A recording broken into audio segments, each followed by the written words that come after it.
మెస్సయ్యనందు ప్రియ సహోదరి సహోదరులకు షలోం. ఈరోజు ఒక చిన్న విషయాన్ని మీకు తెలియజెప్పాలనే ఉద్దేశం మీద ఈ వీడియో చేస్తున్నానండి. నాకు ఒక బుక్ దొరికింది. ఆ బుక్ పేరు ఏంటంటే విన్ఫోల్డ్ ఫో అనే ఒక వ్యక్తి సబ్బాత్ గురించి రాసినట్టుగా ఒక సబ్బాత్ బుక్. ఇదిగోండి ఇది. ఈ బుక్ మీరు అందరూ చాలామంది చూసుంటారు. ఈ బుక్ ఒకటి నేను క్రిస్టియన్ లిటరేచర్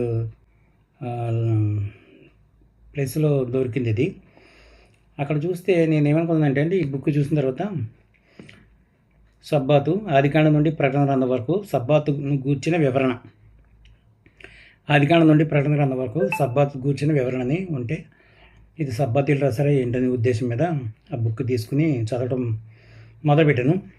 మొత్తం ఒక 64 పేజీలు ఉంది. ఈ 64 పేజీలు జాగ్రత్తగా నేను పరిశీలిస్తే ఇక్కడ తెలిసిన విషయం ఏంటంటే, దీన్ని ఎవరు ప్రింట్ చేశారని చూస్తే లేమెన్స్ ఎవెంజలికల్ ఫెలోషిప్ వాళ్ళు ప్రింట్ చేశారు దీన్ని. చూసారా? లేమెన్స్ ఎవెంజలికల్ ఫెలోషిప్ వాళ్ళు సండే వర్షిపర్స్, వాళ్ళ సబ్బాతీలు కాదు. అయితే ఈ బుక్ సబ్బాతీలందరినీ ఆకర్షించడం కోసం గాను సబ్బాత్ తప్పని చెప్పడానికి రాసిన పుస్తకం. కానీ చూడటానికి ఎలాగుందంటే, ఇది సబ్బాతుని చేస్తున్న వాళ్ళు సబ్బాత్ గురించి అన్నట్టుగా తీసుకుంటారనే ఉద్దేశం మీద చేశారనమాట. ఇది దీని వెనుక భాగంలో కూడా సబ్బాత్ గురించి రాశాడు. అయితే పుస్తకం అంతా క్లియర్గా చదివితే ఇతను సబ్బాత్ గురించి చెప్పి లాస్ట్లో ఆదివారానికి కన్క్లూడ్ చేశాడు. ఆదివారమే సబ్బాత్ అని, పాత నిబంధనలు శనివారమే సబ్బాత్ కానీ కొత్త నిబంధనలు మాత్రం ఆదివారమే సబ్బాత్ అని కన్క్లూడ్ చేసి ఫైనల్గా విశ్రాంతి దినాన్ని విశ్రాంతిగా మార్చి, విశ్రాంతి నిత్యత్వంలో కూడా ఇదే విశ్రాంతి మనకు ఉంటుందని చెప్పి అలా మార్చుకుని మోసం చేయడానికి ప్రయత్నం రాసిన పుస్తకం అది.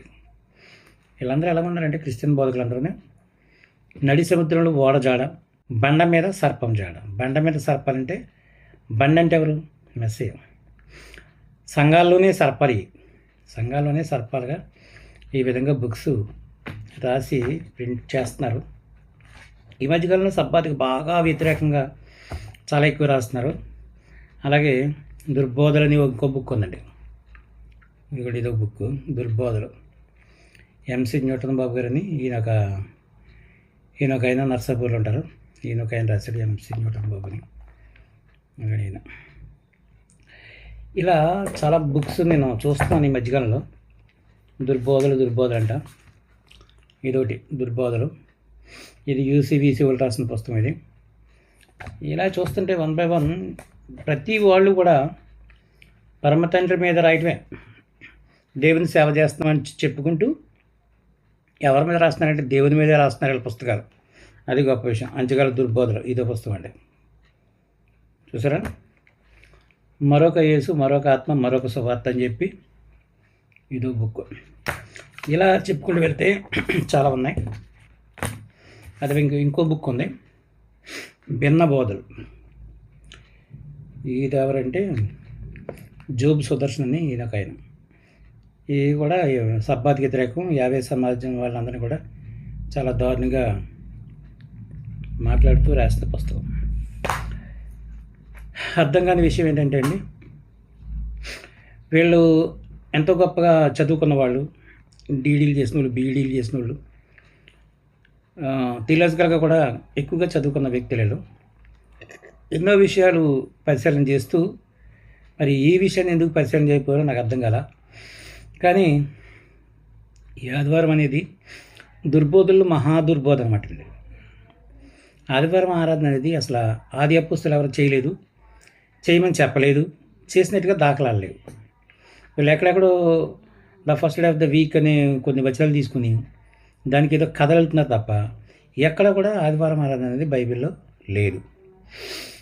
మెస్సయ్య గారు చనిపోయిన దగ్గర నుంచి, మెస్సయ్య గారు చనిపోయిన తర్వాత కూడా విశ్రాంతి దినం పాటించబడుతుంది అని చెప్పారు ఆయన. మత్తయి సువార్త 24వ అధ్యాయం 20వ వచనం చూస్తుంటే, చలికాలం అందైనను విశ్రాంతి దినమందు అయినను సంభవింపకుండా ఉండవలనని కోరుకోమన్నాడు. కనుక ఆయనే చెప్పాడు విశ్రాంతి దినం కంటిన్యూగా ఉంటుందని. ఆయన మాట కూడా ఖాతా చేయకుండా మరి సబ్బాతుని దుర్బోధన బోధిస్తున్నారంటే వీళ్ళంతా ఎలాంటి దుర్బోధకులో మీరు ఒకసారి అర్థం చేసుకోండి. అదేవిధంగా హెబ్రీ 4:9 కూడా ఏమని రాస్తుందంటే, దేవుని ప్రజల కొరకు విశ్రాంతి దినము నిలిచి ఉంది. దేవుని ప్రజల కొరకు విశ్రాంతి దినము నిలిచి ఉన్నది అంటే తెలుగు బైబిల్ రాశాడు, దేవుని ప్రజల కొరకు విశ్రాంతి నిలిచి ఉందని రాశాడు. విశ్రాంతి దినానికే కూడా తేడా తెలియలేని తర్జుమాలు పెట్టుకుని మరి ఈ బోధకులందరూ ఏం బోధిస్తున్నారు, ఈ ప్రజలందరూ ఏమంటున్నారో ఒకసారి పరిశీలన చేయవలసిందిగా మిమ్మల్ని కోరుతున్నాను. అంతేకాకుండా మనం ఎవరు చెప్పినా మనం వినవలసిన అవసరం లేదండి. బైబిల్లో మెస్సే గారు క్లియర్గా చెప్పిన విషయం మత్తయి సువార్త 24:20. అదేవిధంగా హెబ్రీయులకు రాసిన పత్రిక 4:9. చాలా ఆల్మోస్ట్ అన్ని ఇంగ్లీష్ బైబిల్ కూడా ఏమండి సబ్బాత్ రెస్ట్ అని ఉంటుంది. కనుక మనం నమ్మిన సత్యాన్ని, ముఖ్యంగా సబ్బాతీలు చెప్పేదంటే మనం నమ్మిన సత్యం అనేది చాలా విలువైంది, సత్యమైంది. దీని గురించి ఎవరు వ్యతిరేకంగా బోధించినా కూడా మనం కంగారు పడవలసింది కూడా లేదు. వాళ్ళకి సమాధానం చెప్పడానికి మన దగ్గర అన్ని ఆధారాలు ఉన్నాయి. కనుక సోదరులారా, ఇప్పుడైనా మీరు ధైర్యం వహించి మీ నడుము కట్టుకుని సత్యం కోసం నిలబడండి. మీకు ఏదైనా ప్రాబ్లమ్స్ ఉంటే మాకు తెలియపడిచేయండి. మేము కొంతమంది ఉన్నాం, ఒక టీమ్గా తయారయ్యాం. తర్వాత ఎంతవరకు అనేకమైన విషయాలు మేము బోధించుకుని వచ్చాం. ఇప్పుడు ఒక్కడిగా కాదు, అనేక మందిగా ఉన్నాం. మనం అనేక మంది ప్రదేశాలు మీరు ఉన్నారు. మీకు ఏం డౌట్స్ ఉన్నా మన కమ్యూనికేషన్ చేసుకోవడం కూడా చాలా రకాలైన విధానాలు మనకు ఉన్నాయి. కనుక మీ ఎప్పుడైనా ఏదైనా సమస్య వచ్చినప్పుడు ఇమీడియట్గా ఫోన్ చేసి విషయాలు అడిగి తెలుసుకోవడం ప్రయత్నం చేయండి. అంతేకాకుండా సత్యాన్ని ఇంకను బలంగా బోధించడానికి, అనేక మంది మధ్యకి తీసుకెళ్ళడానికి మీకు ఏ విధమైన అవసరత కావాలో మీరు చెప్తే మేము చేయగలం.